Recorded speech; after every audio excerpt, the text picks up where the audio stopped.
Welcome to the Tough Decisions Network for Entrepreneurs. I'm Dan Handford, and my wife, Dennae, and I interview successful people sharing stories behind tough decisions that they've had to make along their journey as an entrepreneur.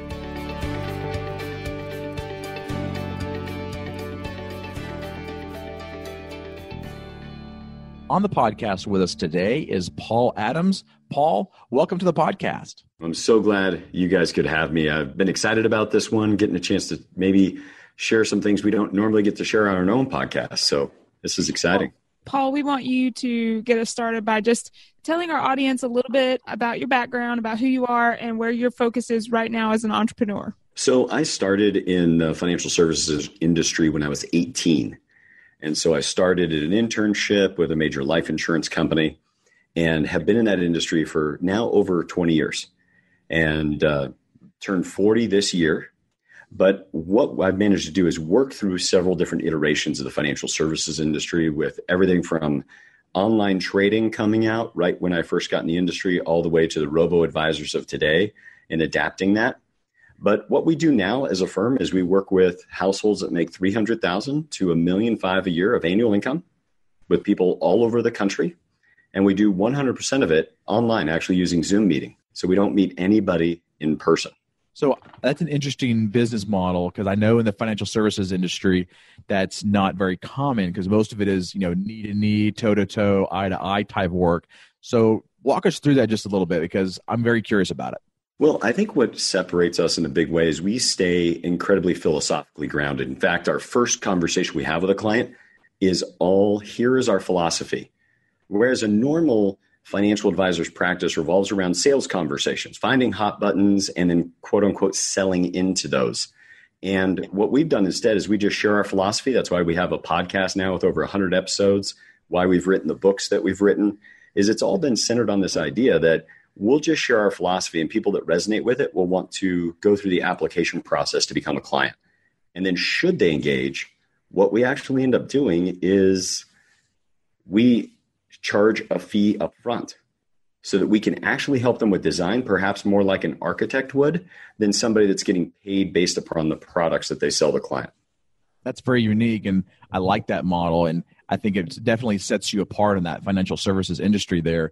I want you to start us off by talking to us about a tough decision that you've had to make along this journey that you've been on as an entrepreneur that I like to call the sore thumb tough decision. So it's a tough decision that always sticks out in your mind of you kind of can point to it in your head and you're like, that is a decision I made. It did not have that good of an outcome. I'm still glad I went through it because I learned a lot through it and I'm able to put things in place to mitigate risk in the future.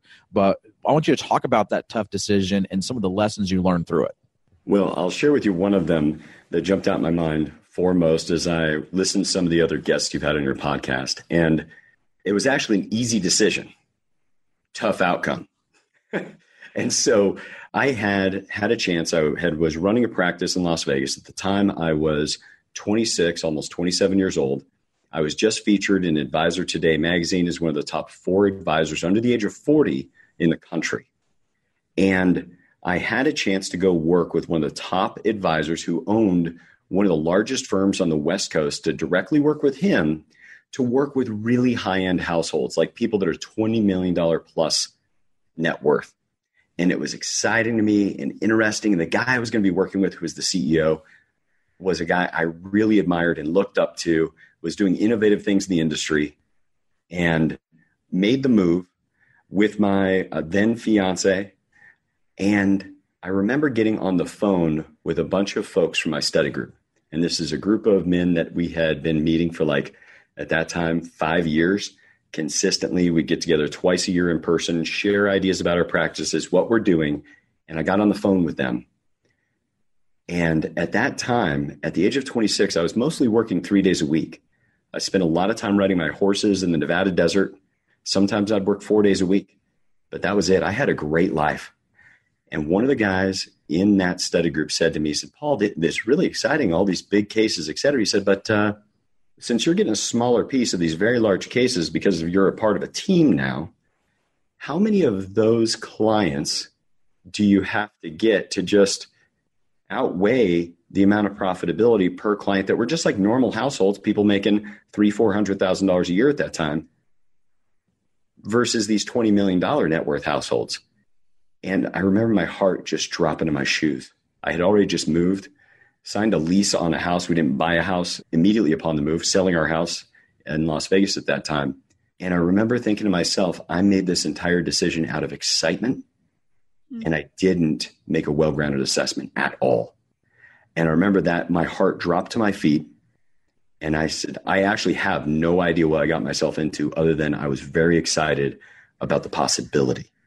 And subsequently, I ended up not being able to be on that team because the CEO was too distracted with many other things. He was a great influence on my life. I ended up as a senior VP, but my role totally changed. And I spent the next 5 years teaching other advisors how to do what I did uniquely back in my practice in Las Vegas. I, over that period of time, took a significant hit in actual income over that 5 years. And it was the best of a bad situation. And yet it was wonderful given everything I learned. So I don't take anything back from it, but it was one of those that was an easy decision to make. Unfortunately, it should have been a tough decision. I made it easy, lived with a very tough outcome, and then managed to build it into the next stage of my career from there. So you've obviously made it past that, and you're back into doing something that you really want to do and enjoy. But if you were faced with a decision like that again, how would you do things differently? Yeah, I really reflected on that. And one of the biggest things is making an assessment that I could make a case to somebody else about why I'm doing this. You see, the trouble was, as soon as somebody else asked me one question that required I had done some grounding, that I'd done some investigation, that I had projected what it might be like, as soon as one question came in fact, the first question anybody asked, unfortunately, was after I made the decision. I had no answer. And if what I could have simply done is sat back and said, okay, if this goes well, what's it going to look like? And if it doesn't go well, what's it going to look like? And then being able to think of it as I've got to make a case to somebody else about why I'm making this decision, which is one of the biggest problem, I think, for entrepreneurs, is that we don't have to make a case to anybody else. It's our checkbook, our pocketbook, our balance sheet on the line. So it's so easy to simply say, I'm going to do it and I will live with the consequences, instead of acting like I need to make the case to somebody else to help me make better decisions. So let's shift here and talk about a tough decision that you've had to make that had a really good and positive outcome, and then some of those lessons. Yeah. So this one was just, not quite 2.5 years ago. After kind of building out the national identity that I built, being a part of that very large firm and being the number 2 in that firm in California, I had the chance to go to Seattle to take over a small firm. At that time, the firm had legitimately like 2 advisors. The employees that were there had to totally be rotated out. So let's just call that 0 employees and less than $1 million of revenue. Now, over 4 years, 9 months, and 2 weeks, we had built out this platform, this firm called Sound Financial Group, still the same firm name that we have today. And when we did that, we were also doing almost $3 million of revenue, and we did it partnered with a large financial institution. And what was happening during that 5-year period was like a supervised period of the contract. Well, I had an appointment with some of the home office executives who were coming out, and what they were going to do is help me revisit the financials to go through the flip on the contract. To put it in terms a lot of people would understand listening to your podcast, it would be like I had a supervised franchise model and I was going to go to the fully owned franchise model for the state of Washington. And they started getting real weird with me about 2 months prior, and I didn't know why. And I had this meeting upcoming, and I was super angry about the way that they were acting. They went from high-fiving me in a February meeting that by the time June rolled around, they were almost oppositional to me, and I didn't know what was going on. And I remember saying to myself, I'm just going to hand this whole thing to God. I'm going to continue to work diligently toward the objectives of growing this firm the way I want to, and they'll do whatever they're going to do.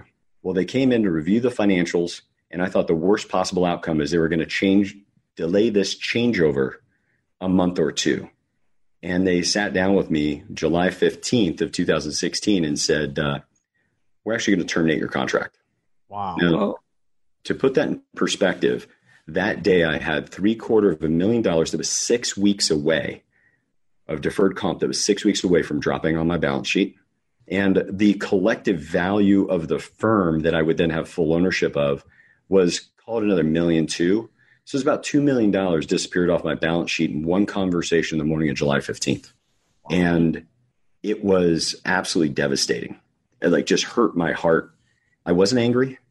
And when the guys looked at me, they said, I think they thought they were going to have a security risk with me. I had been affiliated with this company for 18 years at that time and had worked through every level of accomplishment within their company. And that's why I had this opportunity at such a young age.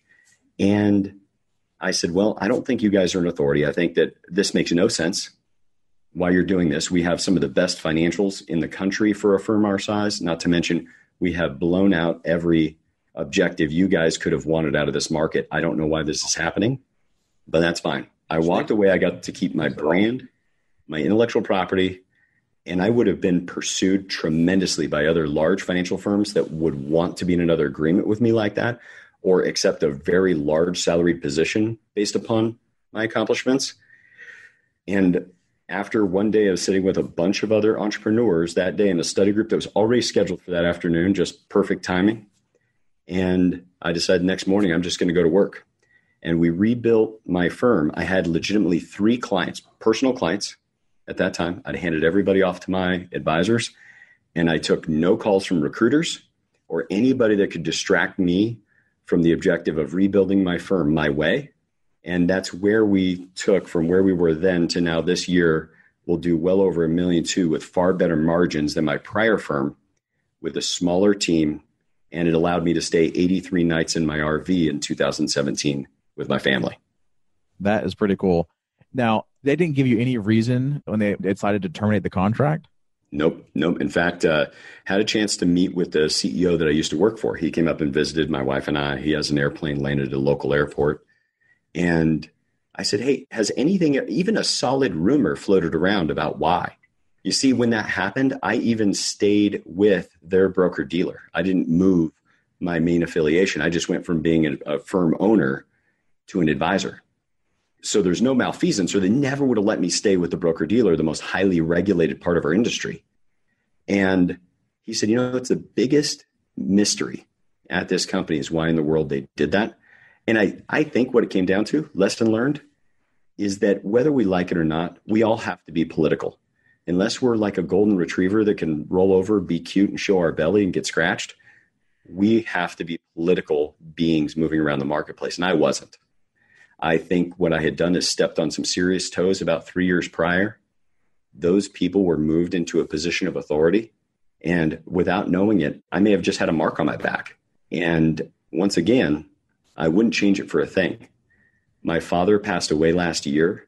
My family and I had a truckload of time, including my little kids, to spend with him because we took one 40-day RV trip with my dad, and that was his last trip.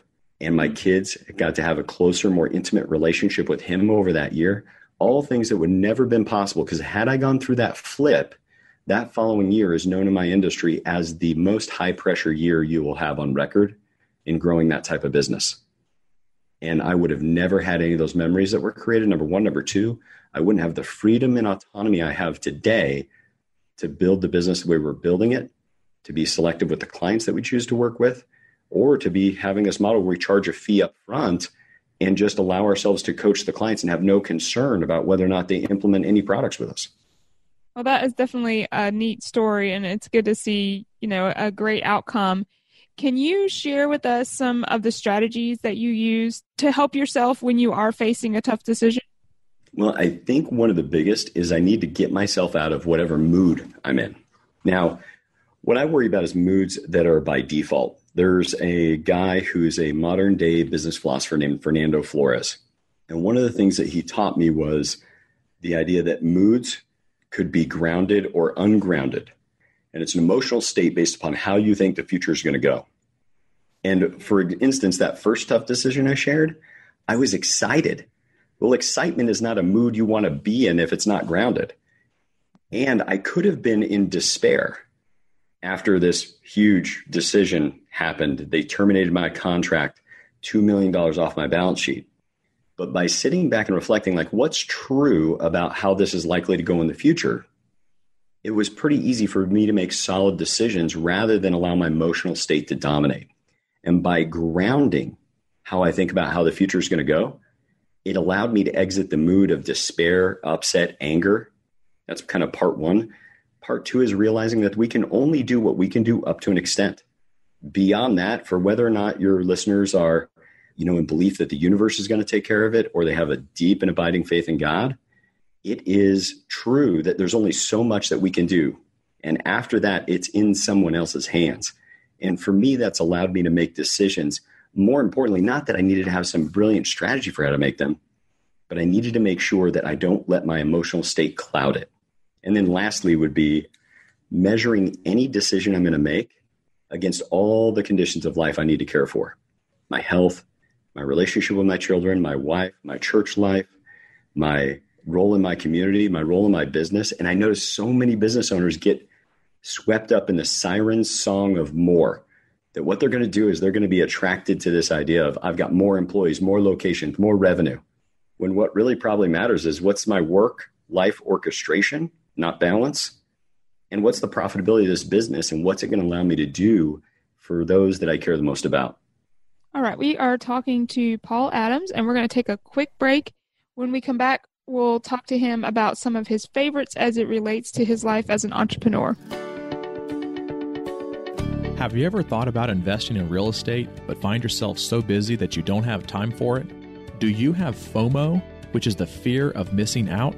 At HandfordCapital.com, we help investors with passive real estate investments that project better returns than traditional investment vehicles such as the stock market. If you'd like to find out more about our passive real estate investments, visit HandfordCapital.com.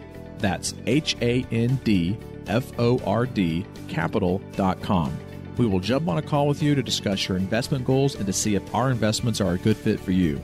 This advertisement is not to be construed as an offer or recommendation to buy or sell a security. Visit HandfordCapital.com. And we're back with Paul Adams. We're going to go through a series of quick questions and answers with you, Paul, called the trifecta.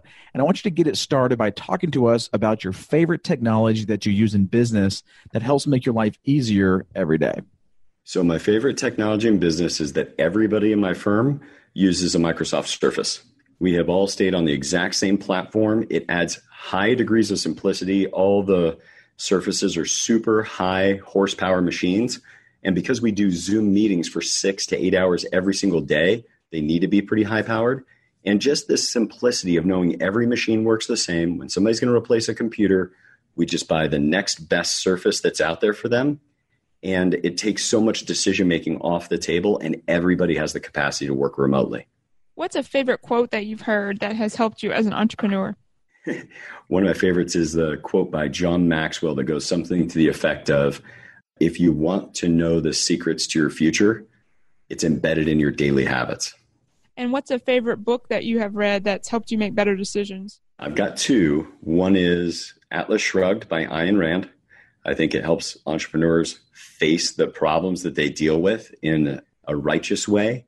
The other one's the Bible. I can't tell how many times in my daily reading there's been something in the Bible that day that has applied to a business challenge I deal with and allow me to have eternal truths influence that current decision.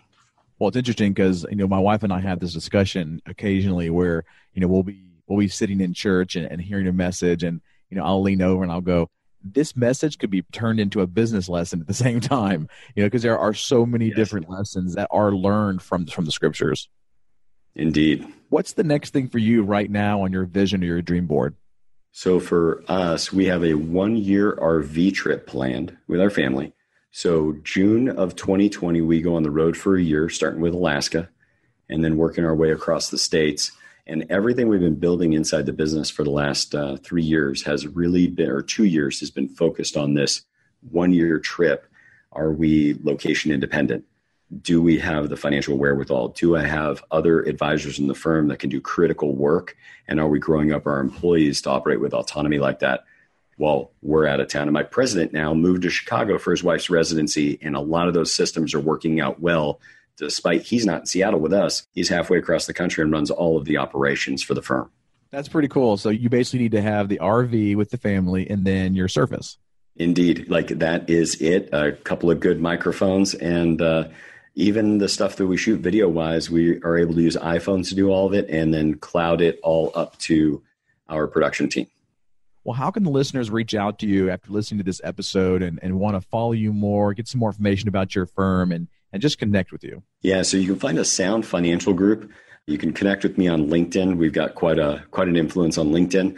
On top of that, you can reach us at soundfinancialbites.com. That takes you to our main website, but also the list of our podcasts. And then wherever you download podcasts, Sound Financial Bites, BITES, for bite-sized pieces of financial knowledge. And our goal there is just to contribute to your listeners, allow them to hear better financial information that's not the sugary stuff that comes in financial entertainment, but gives them real grounded financial concepts to build their future. Well, thank you so much for taking some time out of your schedule, Paul, to be with us. We're going to make sure all those links are in the show notes, which can be found at toughdecisions.net. Look forward to continuing to follow you and look forward to having you on a future episode as you continue to grow as an entrepreneur. As do I. Thank you both so much. Thank you for listening to the Tough Decisions Network. Be sure to visit toughdecisions.net to gain access to show notes for this episode and to join our free weekly entrepreneur email where we will send you news about the latest technology for your business, inspiring quotes, and the latest books for entrepreneurs. That's toughdecisions.net.